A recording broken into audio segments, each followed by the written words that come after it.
좀 일찍 일어나세요. 오늘은 여러분이 우리가 어줍잖게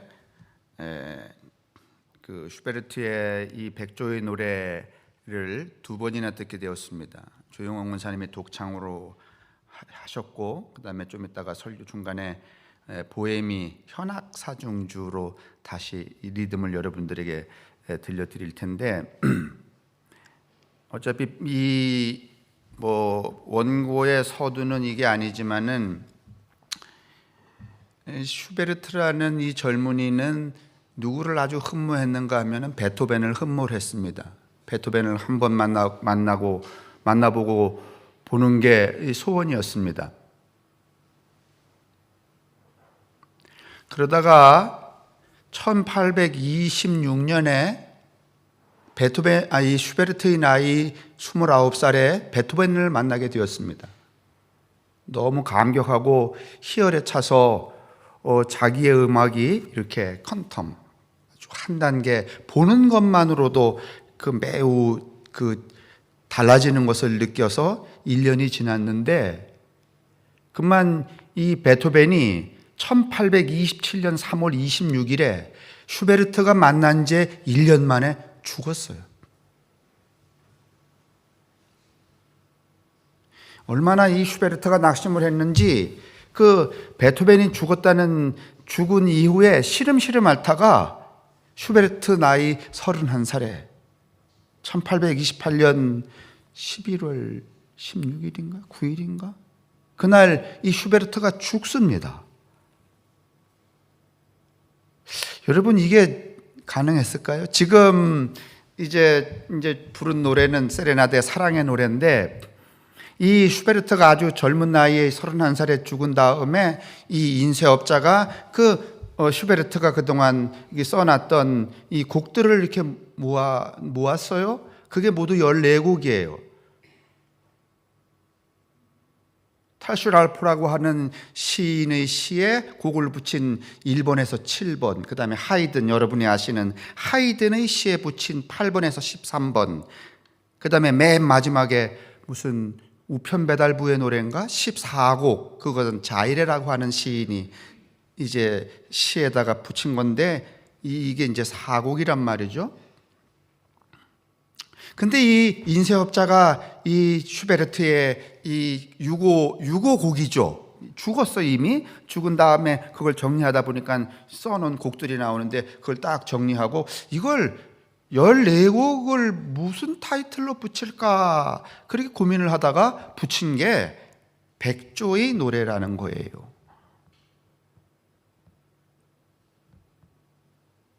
그러니까 그 14곡은 다 이제 조그만 소제목들이 있는데, 그걸 다 이렇게 정하면 백조의 노래다.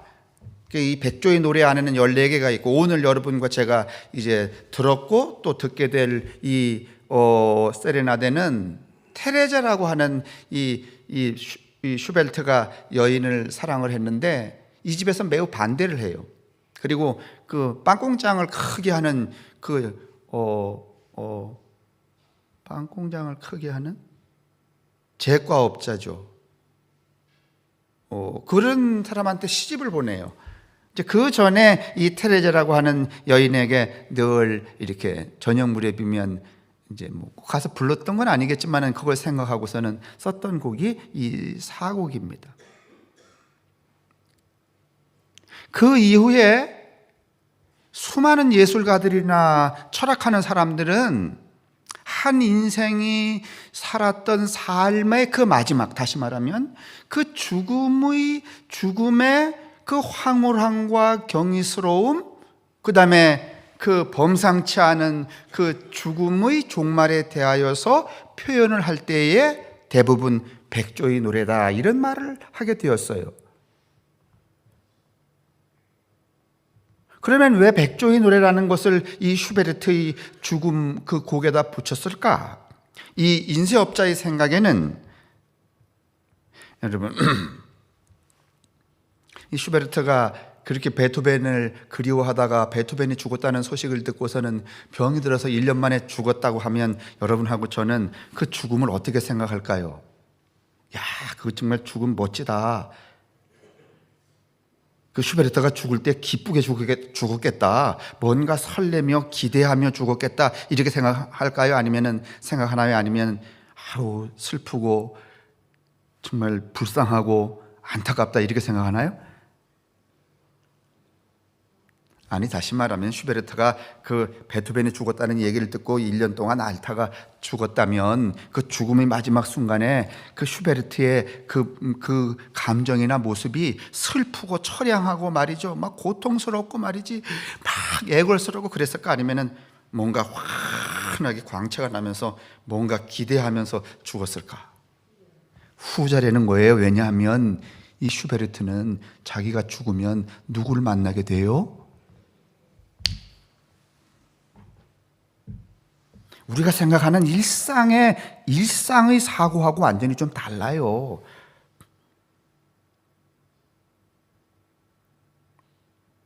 오늘 제가 드릴 이야기는 오늘 이 본문에서 예수께서 엘로이 레마 사박타니 했다는 이 말은 여러분 정확히 말하면 시편 21편 1절에 나오는 것을 그냥 암송하신 거예요. 자기 말이 아니고 마가복음 15장에도 나오죠. 마가복음 15장에 나오는 이 엘리 라마 사박다니라고 하는 이 말은 사실은 마태복음에 나오는 이 말은 우리가 외우고 있는 이 말은 마가복음에 나와 있는 것을 약간 변형한 거예요. 엘로이 레마 사박타니예요. 근데 그건 예수님께서 직접 그냥 자기의 상황에 창조적으로 지어낸 그 고백이 아니고 시편 22편 1절을 그냥 이렇게 암송하신 거예요. 왜냐하면 옛날에 이 당시에 사람들은요 시편을 암송하는 것, 그 암송이 곧 자기 믿음이라고 생각을 했거든요. 한번 제가 볼까요? 본문이 똑같습니다.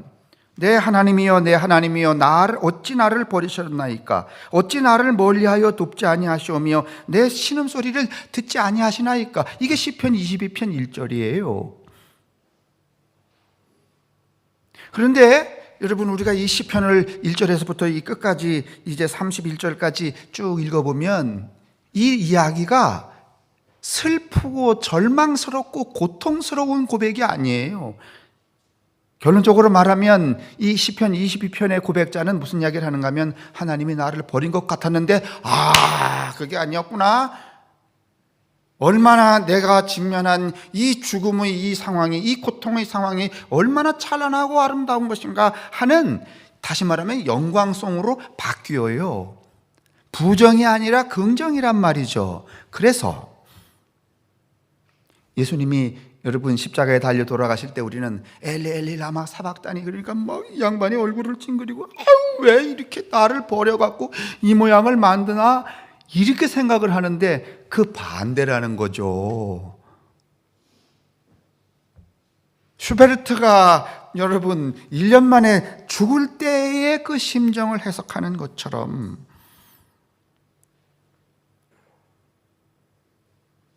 그러면 여러분 이제 오늘 우리가 나눌 숙제는 무엇인가 하면 우리도 다 죽게 되죠.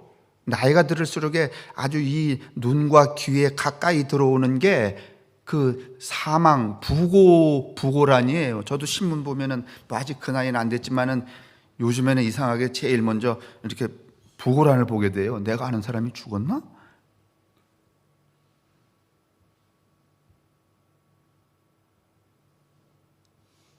우리가 그리스도인이라는 게 여러분 그 예수님을 따라 사는 사람들 아니에요? 그러면 예수님을 따라 산다는 것은 그분이 살아 있을 때까지만 따라하는 거야? 아니면은 물론 따라하지도 못하지만요. 살아 계실 때까지만 따라하는 거야? 아니면 죽는 것도 따라해야 되는 거야? 어디 한번 말씀해 보실래요? 그러면 또 원론적으로 그리스도인은 교회 다니는 사람이 아니면 예수를 따라 사는 사람이에요? 그냥 뭐 우리가 좀 택도 없지만은 그냥 해봅시다. 그냥 그 정답대로. 교회 다니는 사람은 아니죠. 그죠? 맞죠? 왜냐하면 교회 다닌다고 다 예수를 따라 살진 않으니까. 예수를 따라 사는 삶을 교인이라고, 기독교인이라고 말한다면 그 예수를 따라 산다는 것은 그분이 말이죠, 뭐 사람들한테 영광을 받고 칭송을 받고 막 여기까지만이에요? 아니면은 채찍질로 당하고 조롱도 당하고 십자가에 죽는 것까지도 포함되는 거예요. 근데 오늘날 교인들은 어디까지만 따라 하려고 그래요? 이게 반쪽짜리죠. 여러분이나 저나. 이 대한민국의 이 종교가 반쪽이에요. 사실은 온전치 않아요. 그러면 예수가 그렇게 마지막 돌아가실 때에 이 엘로이 엘로이 레마 사박탄이라고 하는 이 시편 22편의 1절을 암송하면서 그렇게 찬란하게 뭔가 기대하며 설레며 돌아가셨다면 우리도 그렇게 죽어야 되죠. 그러면 어떻게 우리도 그렇게 죽을 수 있을까? 그 얘기를 좀 해보자는 거예요. 이제 백조의 유래가 만들어진 그 이제 내용은 말씀을 드렸잖아요. 그래서 이제 백조의 노래가 만들어진 거예요.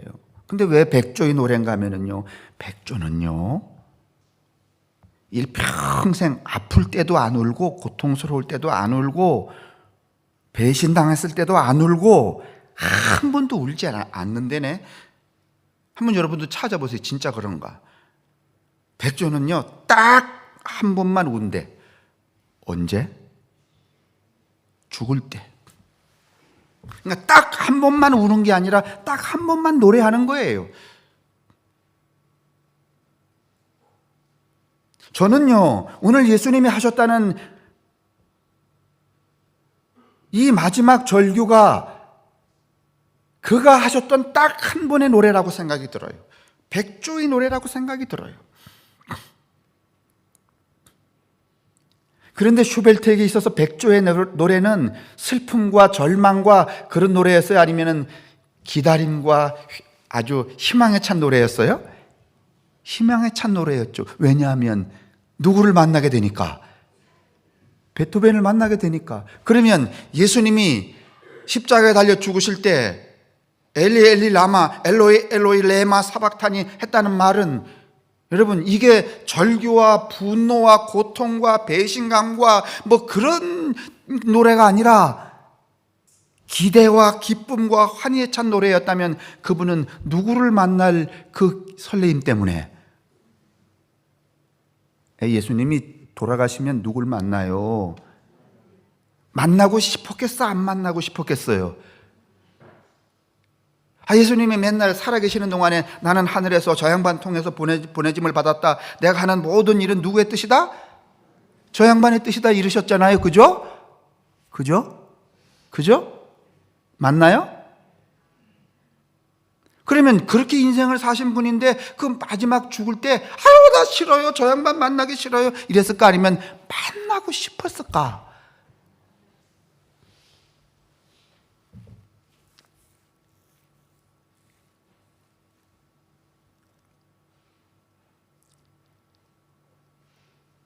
근데 이제 이쯤에서 우리가 생각할 때는, 그러고 보면 우리가 이 죽음을 두려워하고 슬퍼하고 그 고통스러워하는 것은 뭔가 문제가 있구나 하는 생각이 들죠. 왜냐하면 만날 사람이 진정으로 없는 거예요. 만날 일이 없는 거예요. 그래서 두렵고 고통스럽고 불편하고 멀리하고 싶은 거예요.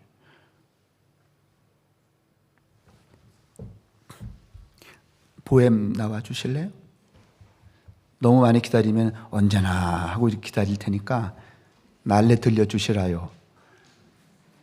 4분 몇 초밖에 안 걸리니까 여러분 이 보엠이 하는 연주, 아까 진짜 이게 기다림과 설레임, 뭐 이제 세레나데지만은 이제 그런 생각으로 이제 이 노래를 여러분 다시 현악으로 들려주세요. 오늘 여러분 사실 개 타신 거요. 예?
감사합니다.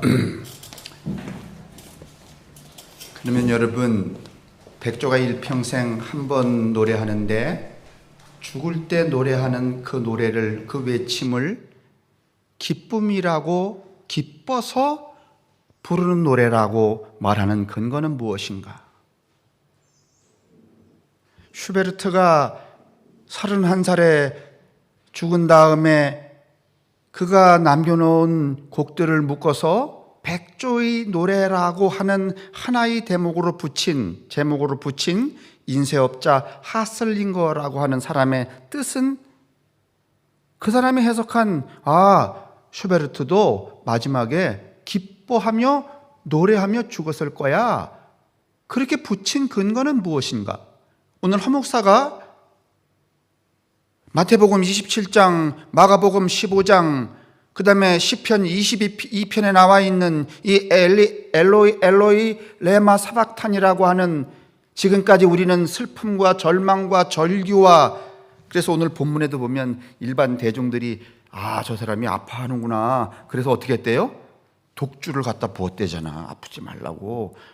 그랬더니 예수님은 고맙다 갖다부터 말도 하지 않고서는 쫙 돌아가신 다음에 휘장이 훅 갈라졌대잖아요. 그렇게 해석하는 근거는 무엇인가 하면, 여러분, 이 소크라테스에게 있어요.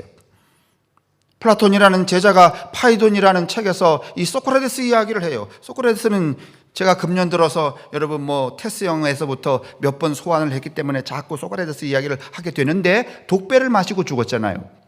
왜 독배를 마시는가 하면, 그가 살고 있던 아테네의 젊은이들을, 새로운 신을, 이제 그 신이라고 하기는 좀 뭐하지만은 사상을 젊은이들에게 퍼뜨린 그 죄 때문에 독배를 마시게 되는데, 모두들 그 독배를 안 마실 수 있으니까 피하라고 말하지만 소크라테스는 기꺼이 독배를 마셔요.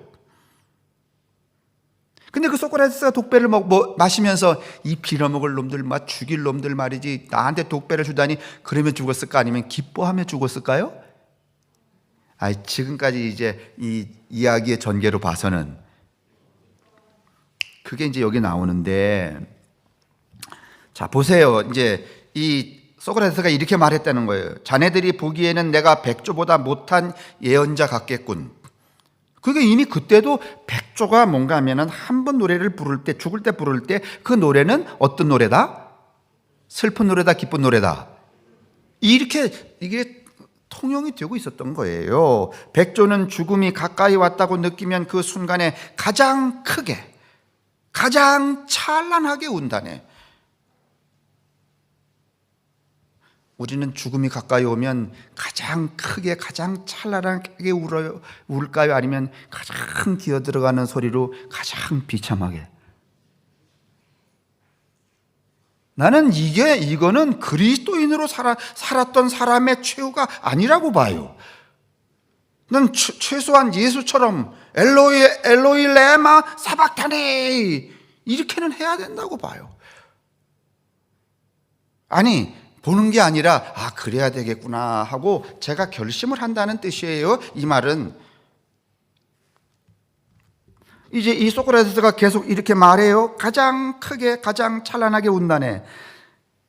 왜냐하면 자기가 섬겼던 신에게로 갈 것을 기뻐하기 때문이지. 와, 누가 가는가 하면 백조가 그런다는 거예요. 왜 크게 찬란하게 노래 부르는가 하면, 내가 그동안 어떤 신을 섬겼는데 죽으면 어디로 가는 거야? 그 신에게로 가니 얼마나 기쁜가. 이거 진짜 믿음 아니에요? 중불나게 말이지. 맨날 예수님 믿어요, 하나님 믿어요 그러면서 우리는 가는 걸 어떻게 해요? 이런 어떤 형용 모순이 어디 있어요, 이게. 하여간 이렇게 말해요.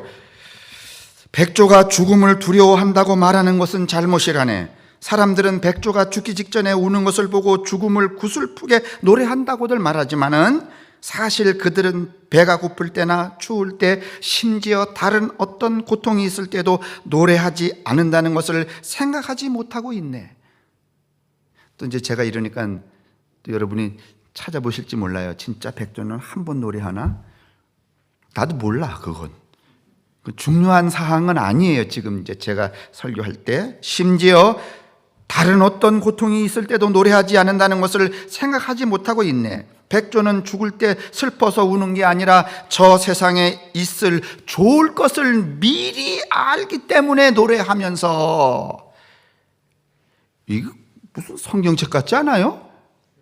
저 세상에 있을 좋을 것을 미리 알기 때문에 죽을 때 슬퍼서 노래한다는 거야? 기뻐서 노래한다는 거예요? 이게 복음 아니요? 근데 이걸 누가 하는가 하면 소크라테스가 하는 말이에요. 슬퍼서 우는 게 아니라 저 세상에 있을 좋은 것을 미리 알기 때문에 노래하면서 이전 날들과는 전혀 다르게 죽는 순간을 기뻐하는 것이라네.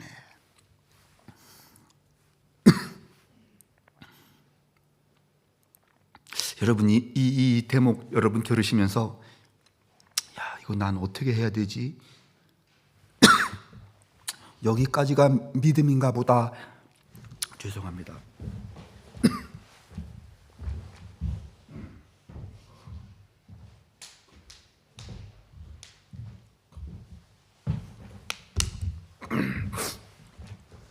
제가 늘 면역 억제제를 먹으면서 에너지를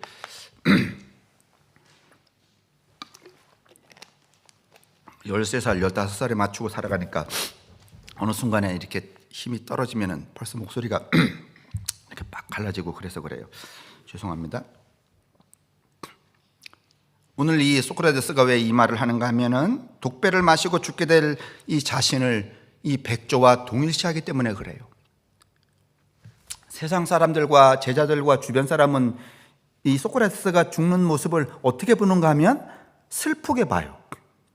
고통스럽게 봐요. 독배를 먹고 죽으니 얼마나 고통스러운가, 얼마나 슬픈가, 얼마나 안타까운가. 근데 이 소크라테스는 이렇게 말하고 있는 거예요. 앞에서 한 이야기에 결코 나는 슬프거나 절망하지 않는다. 고통도 아니다. 왜냐하면 그동안 내가 믿었던 신에게로 가는 백조처럼 나도 그와 같기 때문에.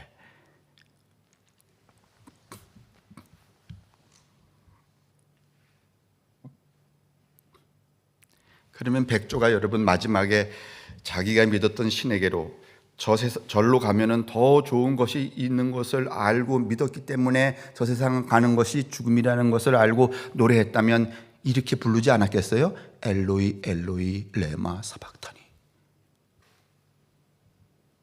에이 뭐 백조가 말은 못하니까 했다면.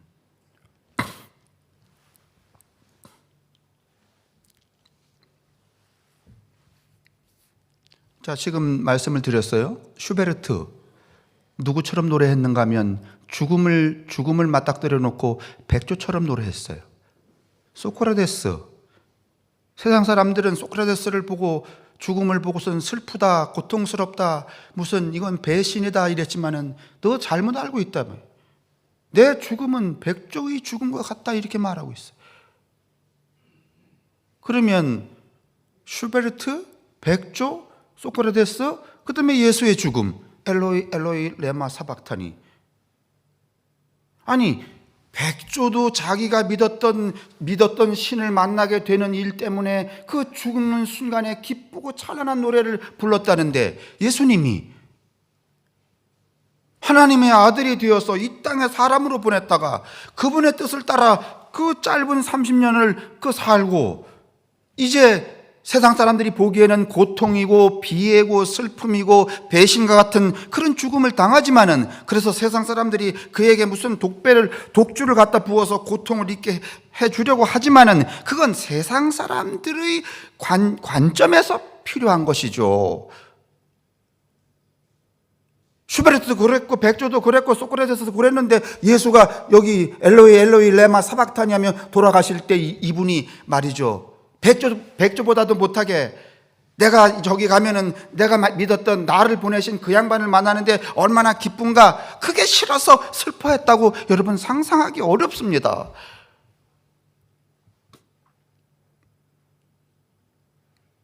여러분 어떻게 생각하세요? 이 본문 어떻게 보이세요?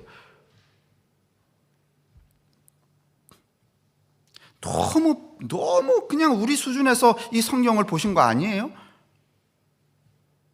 내 수준이 마치 예수의 수준인 것처럼, 내 수준이 가장 스탠다드, 아주 정법한 것처럼 그렇게 생각하고 믿어오신 거 아니에요? 그랬다면 여러분, 소크라테스는 독배 안 마셨죠. 슈베르트는 여러분 시름시름 1년 만에 앓다가 죽지 않았을 겁니다.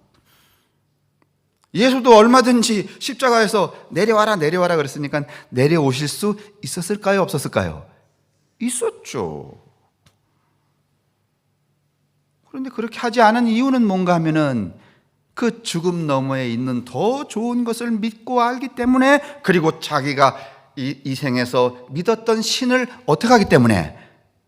만나기 때문에. 여러분과 제가 하나님도 믿고 예수도 믿죠? 그죠? 그러면 이 땅에서 우리가 만나도 좋은 사람 많잖아요. 사랑하는 사람도 있고 뭐 나한테 유익을 주는 사람도 있지만은 여러분, 이 세상에서 만나는 사람하고 저짝 가서 만나는 저분들하고 누구를 만나는 게 더 기쁠까요? 1번 이쪽, 2번 저쪽. 1번이면 이쪽 사람이고 2번이면 저쪽 사람이야. 1번이면 땅의 사람이고 2번이면 하늘의 사람이고, 1번이면 육의 사람이고 2번이면 어디의 사람이고? 영의 사람이고.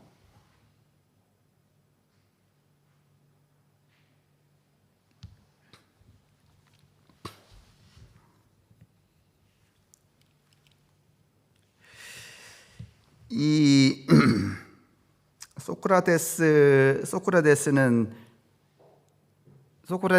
이 사명은 뭐가 이 소크라테스의 사명이었는가 하면은 아테네의 시민을 깨우는 거였어요.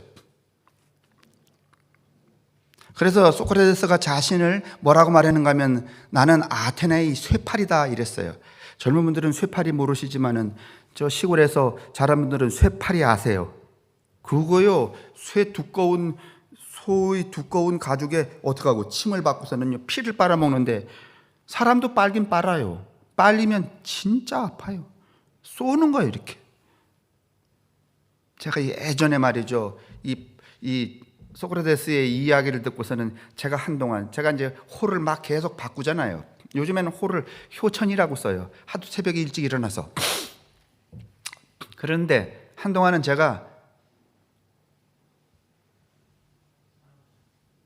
저도 제 호를 쇠팔이라고 생각해 본 적이 있어요. 아, 하나님이 나를 목사로 부르신 것은 세상을 깨우는 일이다 말이지.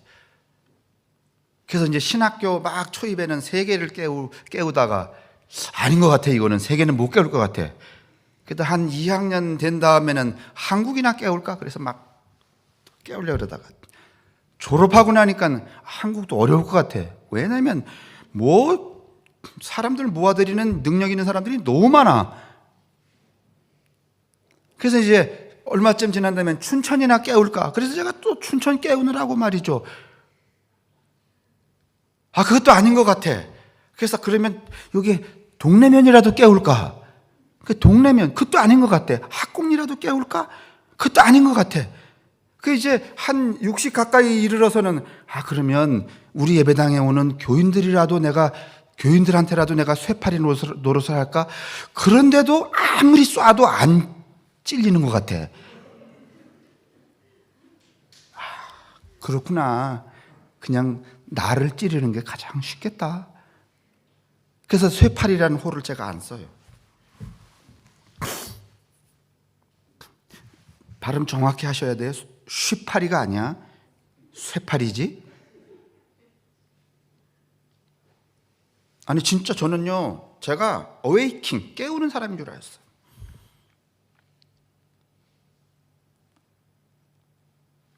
제가 하는 생각, 제가 하는 행동, 제가 하는 삶의 그 부분적 양태들이 다 사람들을 깨우는, 세상을 깨우는 그 행인 줄 알았어요. 근데 어떻든지 근데 소크라테스도 다 못 깨운 것 같아. 왜냐하면 깼으면 독배를 줬겠어요? 독배를 받은 거 보면 깨웠어, 못 깨웠어? 못 깨웠어요. 그래도 쇠파리로 살았어요. 그러니까 이 소크라테스의 사명은 무엇이었는가 하면은 깨우는 쇠파리의 사명이었어요. 그 사명을 다 했기 때문에 그는 받아드는 독배가 두렵지 않았던 거예요.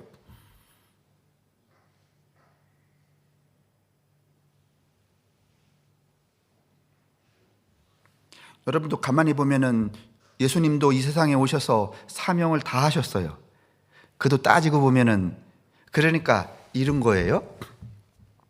소크라테스는 아테네의 쇠파리, 예수는 갈릴리와 유대의 쇠파리. 그죠? 그때 뭐 예수님이 말인데 전 세계의 인간들에게 쏴가고 깨우겠다 이런 거였어? 아니면 그냥 갈릴리나 유대만? 진짜 말씀 좀 해봐요. 답답하잖아. 예수가 그때 말이지 전 세계를 뭐 구원하고 깨우겠다 그랬어요? 아니면은 그냥 그 갈릴리와 유대 근반만? 그러죠. 그러면 어디에 쇠팔이야? 갈릴리와 유대의 쇠팔이잖아요. 그 일을 충실히 그저 좋으나 안 좋으나 그냥 쇠팔이 노릇을 사명을 다 하셨죠. 소크라테스가 사명을 아테네의 쇠파리로 사명을 다 하고 독배를 기꺼이 받은 것처럼 예수도 그 지중해 연안의 작은 땅덩어리 유대 땅에서 쇠파리 노릇을 충실히 했기 때문에 그에게 직면한 십자가라는 독배를 거절하지?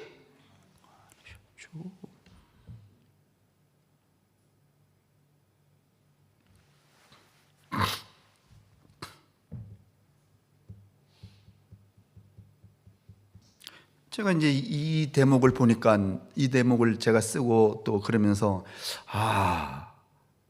나는 그러면 저에게 주어진 이 사명, 그러면 소크라테스는 아테네의 쇠파리, 예수는 갈릴리와 유대의 쇠파리, 허태수는 학군이 어림도 없다니까요. 성함교회도 어려워요. 여러분 뭐 아무리 쏘이지도 않잖아.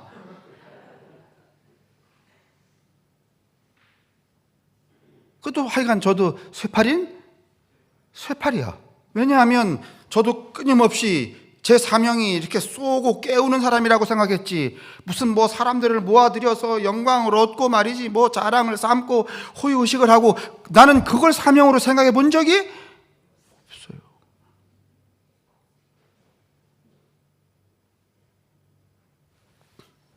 그러면 이제 결론이 이런 거였죠. 저한테는 그러면 나도 사명을 다 하면 독배가 오나? 십자가인가? 제 솔직한 마음은 나 그런 거 아니었으면 좋겠어요.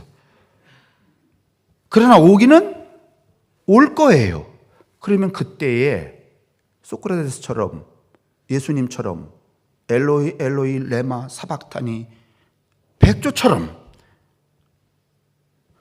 그렇게 해야 되겠다는 결심은 서더라 이 말입니다. 제가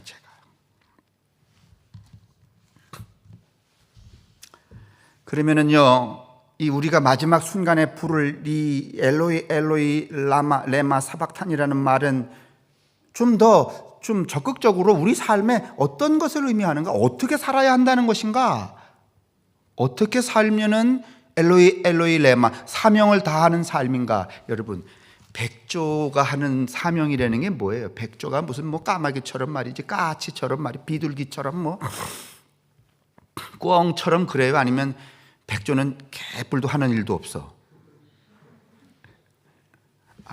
백조. 내가 여러분이 또 백조, 여기 이제 물가에 왔다 갔다 하는 건 백조 아니에요. 외가리 종류지. 자꾸 기러기 그러시는데 기러기? 그건 철새라서 지금 있지도 않아요. 백조가 하는 일은 뭐예요? 그냥 여러분 들어보신 대로 아무것도 없어. 이렇게 고고하게 말이지 머리를 이렇게 뽀얗게 하고 있다가 가끔씩 물에다가 훅 집어넣어서 쥐쥐쥐쥐 하다 뜩 나와서 트르륵 털고, 그리고는 자기 몸에 뭐 티겁지 묻었을까봐 착착착착 해갖고서는 항상 제 몸뚱이를 어떻게 하는 거? 뽀얗게 만드는 거. 그게 그 백조의 뭐야?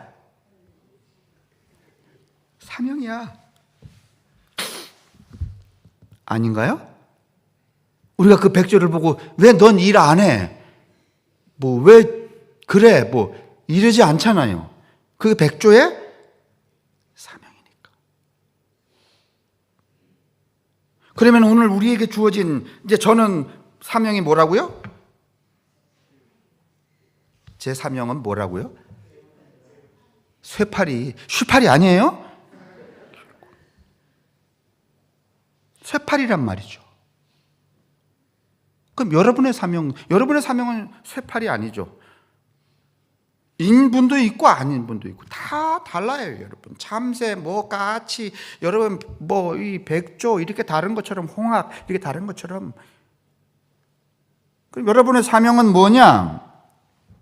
또 우리가 소크라테스에게 그걸 좀 빌어올 필요가 있어요. 사명이 뭔가? 자네는 이제 친한 친구들이 그 독배를 마시려고 하는 그 옆에서 있으면서 마시지 마세요, 도망가세요, 막 뭐 이러니까 아니 나는 뭐 기꺼이 막 먹겠다. 이제 소크라테스가 이렇게 말하죠. 그랬더니 그러면 우리한테 뭐 남겨줄 말씀이 없으십니까? 유언 같은 거 없습니까? 어떻게 하면 선생님을 위로해 드릴 수가 있겠습니까? 그랬더니 여러분 소크라테스가 이렇게 말했대요. 개뿔. 니들이 날 뭘 위로하냐? 너 자신이나 잘 돌보라. 여러분 이 말은요 어디도 나오는가 하면 예수님의 어록에도 나와요. 예수님이 예루살렘으로 올라가면서 나 죽는다고 그렇게 이야기할 때 여자들이 울었대 안 울었대요? 울었대요. 그 여자들이 운 이유는 뭔가 하면 그거라도 그 슬픈 예수를 보태려고 울은 거 아니에요? 그랬더니 예수가 뭐라고 말했는가 하면요. 그래 고맙다 이랬대요? 아니에요. 나를 위해 울지 말고 너나 돌보라 이랬대요. 맞아요?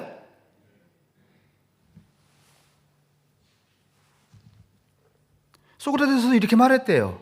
뭐 너희들이 나한테 뭐 해줄 게 뭐 너희들이 뭘 날 위로해? 너희들 일이나 잘해. 그러면 여기 내 일이나 잘하라는 이 말은 무슨 말인가? 너를 잘 돌보라는 말이에요. 이 푸코라고 하는 철학자는 이야기하기를 이 나를 주체라는 게 무엇인가 하면 나를 돌보는 것이다. 근데 그 나를 돌보는 것은 그러면 또 다른 말로 말하면 이기적인 삶을 살으라는 건가? 다른 사람은 생각하지 말고 나만 위해서 살라는 건가? 너의 사명을 따라 살아라. 그런 말. 백조가 맨날 물에 이렇게 넣었다가 죽음의 세계에 갔다가 부활의 세계로 나오는 그 퍼포먼스를 하고 자기 몸을 깨끗이 마치 세마포를 그 신랑집에 들어가는 것처럼 단장하고 자기 몸을 하는 것처럼 그게 누구의 사명이라고요? 백조의 사명인 것처럼 너는 너의 사명을 다하라. 소크라테스는 지금 아테네에서 쇠파리의 사명을 다하다가 뭘 받아요? 독배를 받잖아요. 제자들이 그게 안타까워서 어떻게 하면 당신을 도울 수가 있겠습니까? 개뿔 같은 소리 하지 말고 내가 나의 사명을 다했듯이 너는 너희들의 사명을 다하라.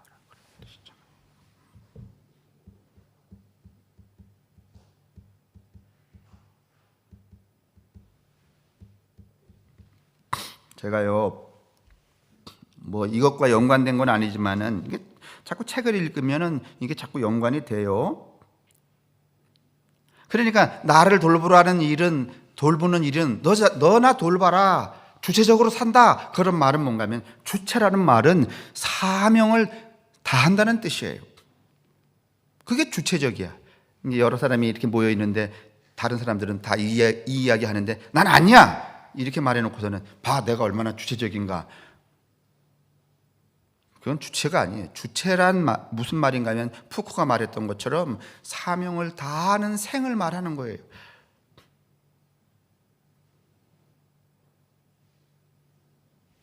제가 이 책인데 어머니가 남긴 마지막 말들이라는 이 글이 하나 있어요. 이게 이 박희병이라고 하는 따님이에요. 이 딸인데 박희병이라는 분이 딸인데 자기 어머니가 돌아가셨어요. 그래서 그 돌아가신 다음에 장례를 치르고 그냥 가만히 이렇게 있질 않고 어머니가 어떤 삶을 살았는지 어떤 이야기들을 남겼는지 그거를 적어봤어요. 우리도 한번 해볼 필요 있어요, 여러분. 엄마가 그 어렸을 때 엄마에 대한 기억 이 쓰는 게 좋아요. 이 자기 정리가 되기 때문에 지현숙 집사님에게도 제가 그 부탁드리고 싶어요. 한번 써보는 거 좋단 말이에요. 나도 김정리의 권사님에게 들은 얘기들이 간간히 있는데 왜 자녀들한테 저 효부 가정이기 때문에 매일 드나들었을 거예요. 그러면 그때마다 늘 무슨 얘기는 하셨을 거예요. 그걸 기록을 해보는 거예요. 이 박희병이라는 이 따님이 자기 어머니에 대해서 그걸 기록을 하다 보니까 그러다가 이제 쭉 가다가 임종을 맞잖아요. 그런데요, 그 책을 딱 쓰는 순간에 하나를 딱 알았어요. 뭔가 하면은 죽음이란 산대로 죽는다는 거예요. 죽는 과정, 죽는 방법, 죽는 결과가요, 이분에 의하면 자기 엄마를 일생을 기록하다 보니까 살아온 과정과 방법과 죽는 과정과 방법이 같더래요. 그래서 결론이 뭔가 하면은 사는 대로 죽는다요. 따라해 보실래요? 사는 대로 죽는다. 사는 대로 죽는 사람이 부르는 노래가 여러분 백조의 노래예요. 백조는 사는 대로 죽었어요. 슈베르트도 사는 대로 죽었어요. 소크라테스도 사는 대로 죽었어요. 예수도 산 대로 어떻게 했어요? 죽었어요.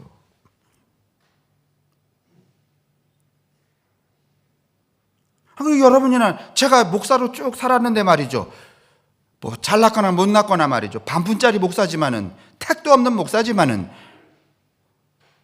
훌륭하지도 않은 목사지만은 목사로 살았는데 이 다음에 죽을 때 목사스럽지 않게 산 대로 죽지 않으면 그런 꼴불견이 어디 있겠어요?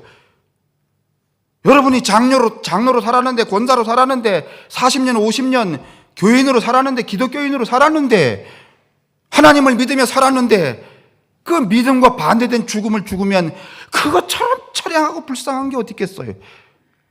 그러나 여러분, 예수는 하나님의 아들로 살다가 하나님의 아들처럼 돌아가셨잖아요. 이건 슬프고 비애스럽고 절망스럽고 그런 거예요? 아니면 찬란하고 광야한 거예요? 그러죠. 그게 백조의 노래 엘로이 엘로이 레마 사박탄이라는 말이에요.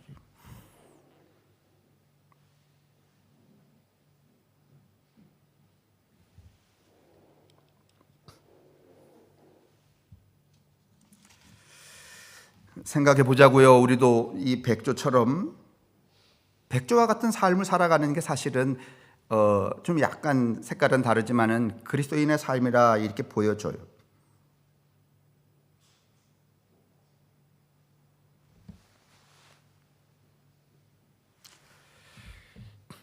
그래서 이제 이 배철현 교수라는 분은 이런 이야기를 해요. 인간도 백조는 아니지만은 백조를 좀 따라한대요. 그게 뭔가 하면은 아침에 일어나면 하는 세수야. 일단은요, 누구든지 아침에 일어나면은 이게 반듯해요? 아니면 팍 구겨졌어?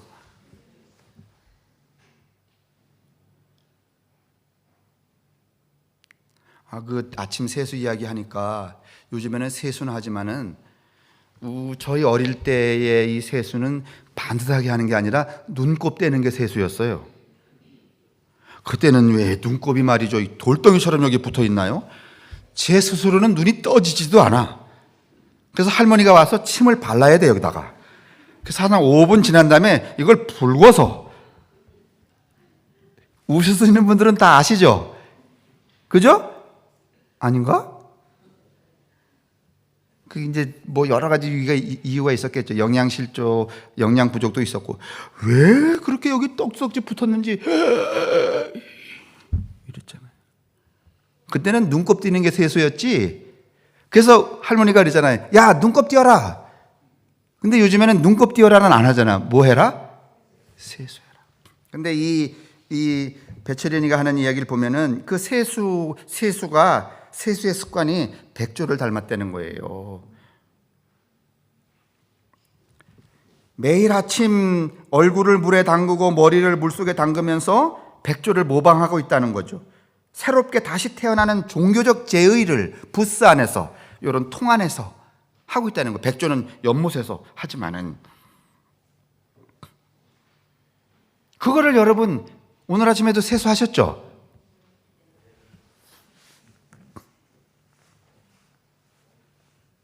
여러분 저 남자들도 그 요즘에는 아주 이거 메이크업 하는 분들이 많지만, 메이크업이라는 게 무슨 말이에요? 여자분들 아침에 일어나서 그냥 그 모습 그대로 오신 분 안 계시죠? 뭐라도 이렇게 찍어 바르고 오셨죠? 그죠? 그걸 메이크업이라 그래. 메이크업. 그게 뭔가 하면 구겨진 것을 다시 펴서 반듯하게 하는 거야. 네? 지 얼굴이 아침에 이게 구겨졌거든. 지난밤에 찌그러졌거든. 그걸 반듯하게 펴는 걸 메이크업이라 그러는 거예요. 그게 세수예요. 그 메이크업에 들어가는 여러 화장품, 그걸 뭐라고 말하는가 하면 코스메틱이라 그러잖아요. 비로소 지 얼굴을 펴므로 우주의 질서, 코스모스, 매틱, 우주의 질서를 찾는 거래. 그러니까 여러분, 그래서 이 피카소는 이렇게 말했대요. 뭐라고 그 주보에 있어요? 피카소는 여자의 얼굴은 매일 자신의 자아를 그림으로 표현하는 캔버스다. 그러니까 항상 구기지 마시고, 밤에 구겨놨던 거 아침이면 어떻게 하고?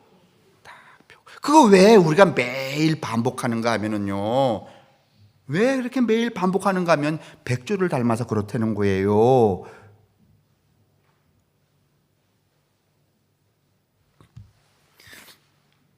오늘 화장품 가게 조금 약간 매상이 오르겠네요.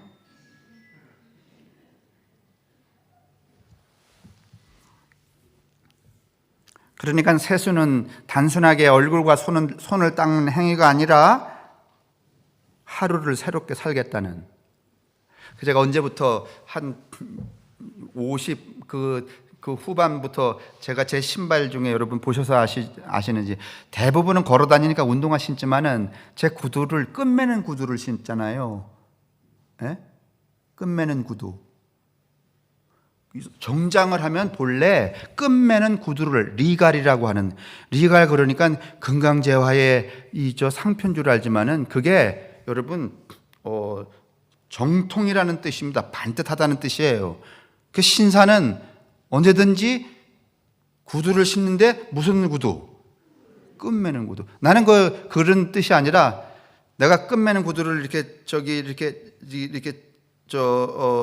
신기 시작한 것은 사람이 좀 겸손해지더라고. 어디 집에 들어갈 때도 훌떡 벗어서 안 들어가고 어떻게 해야 돼? 끈을 어떻게 풀러요? 엎드려 풀어. 그 다음에 나올 때도 허겁지겁 안 나와. 그리고 또 좋은 점 하나 있어요. 끈매는 구두 신고 다니면요, 아무리 사람 많은 가게에 가도 식당에 가도 훔쳐가지 않아요. 왠지 아세요? 왜 몰라요? 귀찮으니까. 훔쳐가는 놈은 빨리 휙 끼고 나가야 되잖아. 그런데 남의 거 신고 가는 놈이 엎드려서 끈매고 이러면 이게 쪽팔리잖아. 그래서 나온 말인데, 여러분, 이 신발이라는 게 왜 이렇게 중요한가 하면, 우리가 이력서 쓴다 그러잖아요. 이력서. 예? 이자가 무슨 이자인가 하면 걸어 다닐 이자예요. 역은 역사 역자예요. 다시 말하면 이력서는 너의 이력이 뭐냐? 그러면 그 인간이 걸어 다닌 그 역사가 이력이야.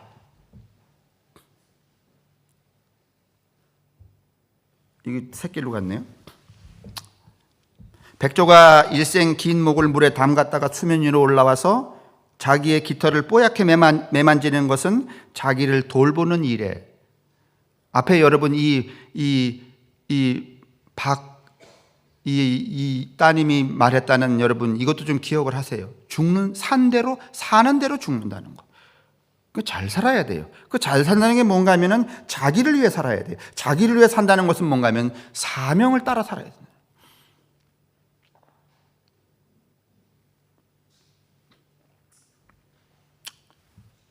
슈베르트도 그랬죠. 백조도 그랬죠. 소크라테스도 자기 사명을 다 하다가 아테네의 쇠파리 노릇을 하다가 여러분 독배를 마시게 되었지만은 그 사명을 잘 이행을 했기 때문에 그게 두렵지 않았던 거죠. 다시 말하면 이분들이 경험하는 이 죽음이라는 것은 여러분 그 비애나 슬픔이나 무슨 뭐 실패가 아니라 새로운 세계로의 비상이었죠.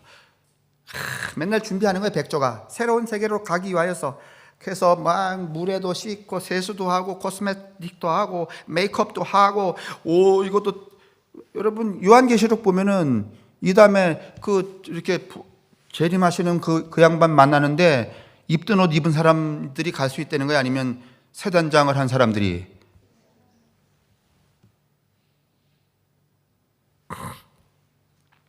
저는요 예수님의 이 저 마지막 노래 엘로이 엘로이 레마 사박타니가 백조의 노래와 닮았다는 것이고 같다는 것이고 슈베르트의 그 죽음과 같다는 것이고 뭐 닮았다는 것이고 예수님의 노래였다고 그렇게 읽혀지는 것입니다. 슬픔이 아니라 기쁨의 찬란한 노래라는 말이죠. 평상시에 자기가 믿던 사명을 따라 살면서 믿었던 신을 만나는 그 마지막 순간이니 어떻게 기쁘지 않겠으며 새로운 세계의 비상이 시작되는 그 순간이니 어떻게 후회가 남겠습니까?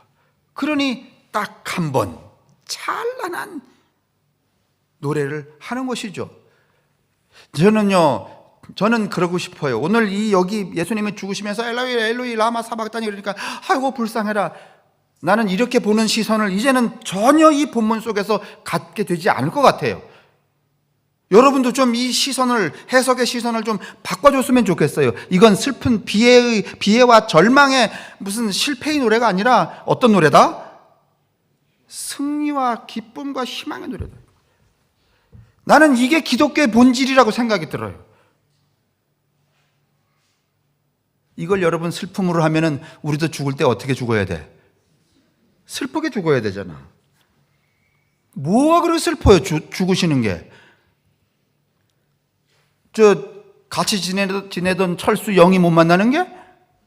그럼 그 사람 만나는 것보다 그 내가 믿었던 하나님, 예수, 바울, 난 정말 이분들한테 가서 여러분 물어보고 싶은 게 많잖아요? 안 많아요? 아니 바울 맨날 그랬잖아요. 세례 요한 여러분 그러셨잖아요. 세례 요한처럼 어쩌고 그렇게 존경하셨잖아요. 근데 그분들한테 가서 물어보고 싶은 거 없어요? 근데 그거 물어보려면 어디로 가야 돼? 성함께 허목사가?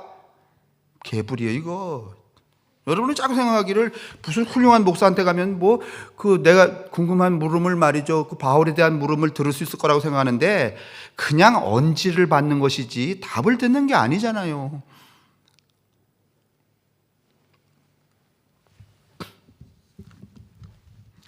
저는 그렇게 읽혀질 거예요. 앞으로는 난 이거 슬픔으로 보이질 않아요.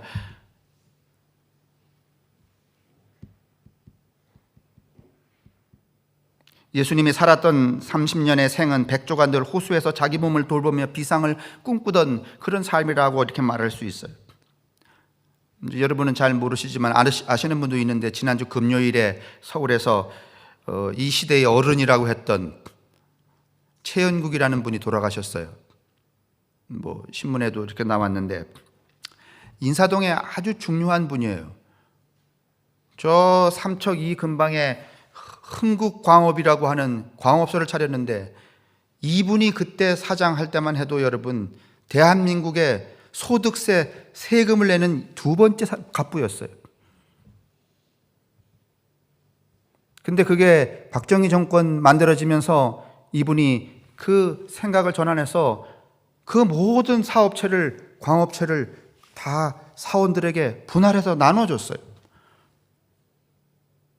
물론 사모님은 지금 살아계시지만은 그 이후에 이 양반이 여러분 서울에 사시면서 해직된 기자들에게 집 사주고 여러분이 아시는 귀천이라고 하는 찻집 천상병 부인이 하셨던 그 찻집도 여러분 누가 다 구하를 돈 댔는가 하면 이 최연국이라는 어른이 되셨어요.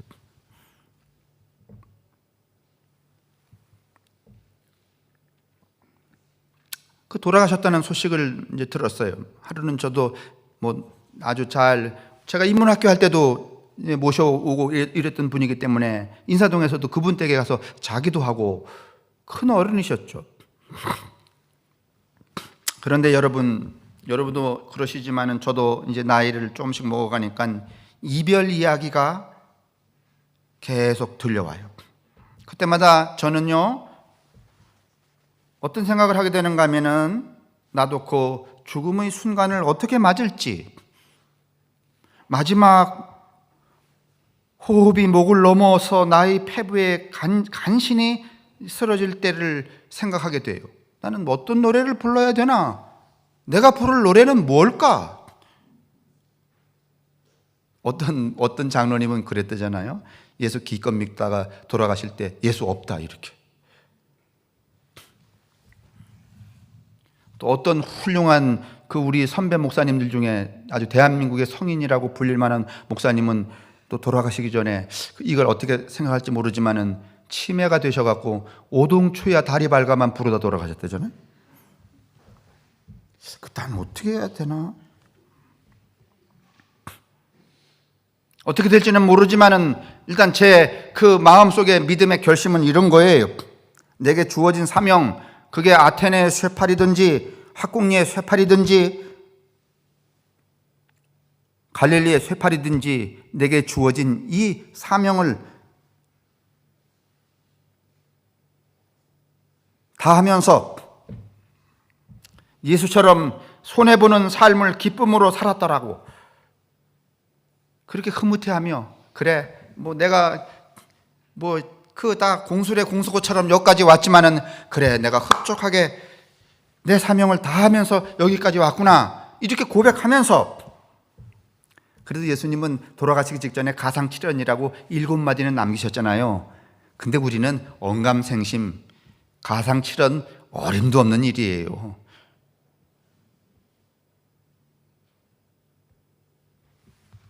저는 이런 결심 하나는 하게 돼요. 저기서 말이지, 목사도 아닌 삶을 살고 지 욕망을 따라 살았던 그 사람처럼 그게 비슷하게는 죽지 말자. 좀 다르게 죽어야 되겠다. 근데 여러분, 제가 죽는 얘기를 하니까 좀 슬퍼하시는데 여러분 오해하지 마세요.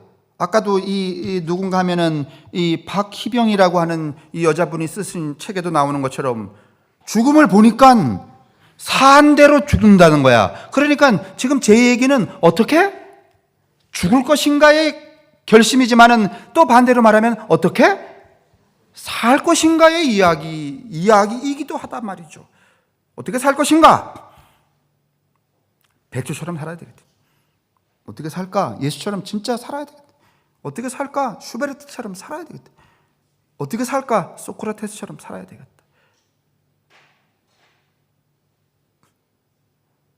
그게 좀 어려우면 그래. 그거 어렵지. 내가 어떻게 예수처럼 슈베르트 무슨 소크라테스, 그건 어려우니까 일단 나는 옆집에 개차반인 저 인간처럼은 죽지 않겠다. 네? 이건 할 수 있죠? 네? 따라하세요. 나는 옆집에 개차반 같은 저놈처럼 죽진 않겠다. 이러면 되지.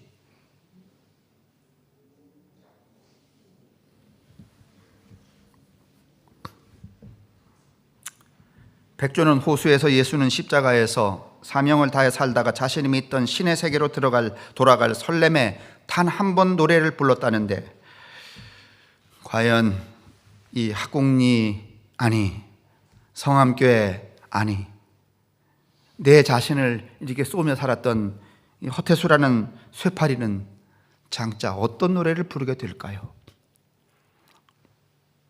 좀 지켜봐 주실래요? 어떤 노래를 부르게 될까? 나도 40년 동안 여러분이 어떤 노래를 부르며 돌아가시는지 계속 지켜봤다고.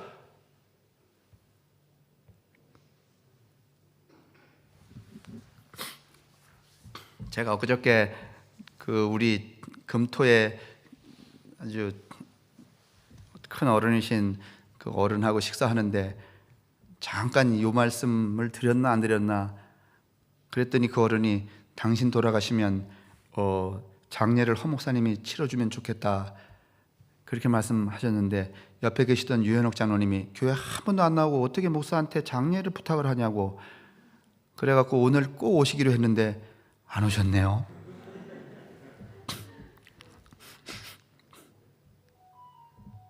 사랑하는 성도 여러분, 우리가 거창하게 백조, 슈베르트, 소크라테스, 예수 이거 너무 클 수 있어요.